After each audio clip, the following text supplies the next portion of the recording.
Seja bem-vindo, seja bem-vinda a mais um programa Vida e Oceano. Hoje a gente vai estar falando de um grupo bastante especial, que são o grupo dos mamíferos marinhos, ou seja, são aqueles mamíferos que estão mais acostumados com o ambiente aquático do que com o terrestre. E eu garanto que você conhece esses membros super importantes do Necton. E quem são eles? Dentro dos mamíferos marinhos, temos um grupo bem conhecido, as baleias e golfinhos, que formam os cetáceos. As focas e os leões marinhos, que são os piripídeos, e os sirênios, como o peixe-boi e o dugongo. Eles voltaram ao ambiente aquático depois de evoluírem da Terra, e hoje são totalmente adaptados à vida no mar, com corpos hidrodinâmicos, capacidade de mergulho profundo e formas únicas de comunicação. E assim, por que é que esses animais são tão importantes? Primeiro que algumas espécies, como é o caso da famosa baleia assassina, a orca, que na verdade é um golfinho, é, elas realizam uma predação de topo de cadeia, realizando um controle sobre espécies de peixes, espécies de lulas, espécies de tubarões e às vezes até de outros mamíferos aquáticos ou aves aquáticas, como é o caso dos golfinhos. E as baleias verdadeiras, elas têm algo interessante que é uma bomba de nutrientes das baleias ou whale pump. E basicamente, durante o processo de migração, é comum que essas baleias elas acabem mergulhando. Lá no fundo, elas vão começar a se alimentar, a captar recursos e tal.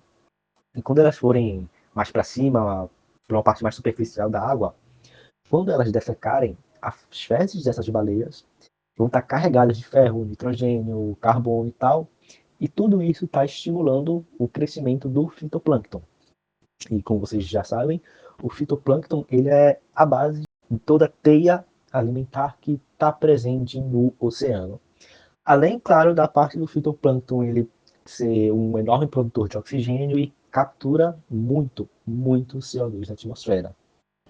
Então, você está protegendo esses organismos, esses mamíferos aquáticos, está de maneira indireta realizando todo um controle desse clima, desse ambiente, tá ligado?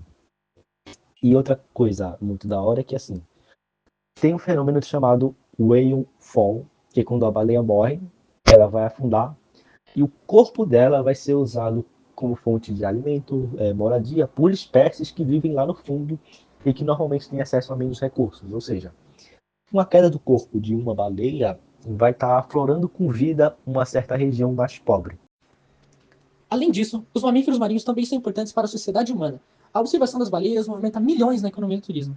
Eles ainda têm grande valor cultural para povos costeiros e são usados como modelos em pesquisas científicas que inspiram avanços em medicina, mergulho e até tecnologia de sonar.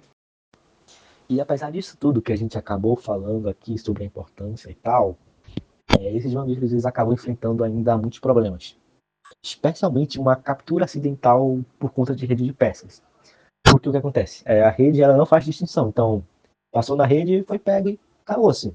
O organismo vai ser retirado do ambiente dele, vai ser prejudicado e tal. Além disso, tem uma coisa que não se pensa muito sobre, mas acaba interferindo, especialmente as espécies que usam localização sonora, que é a poluição sonora, justamente.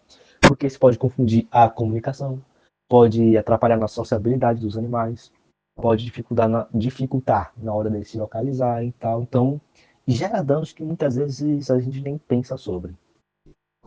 E tem, claro, os impactos das mudanças climáticas. Tem plástico nos oceanos, poluição, caça ilegal, aquecimento da água, uma variação muito grande de temperatura. Todos esses fatores juntos estão levando a uma fragilização cada vez maior dessas espécies.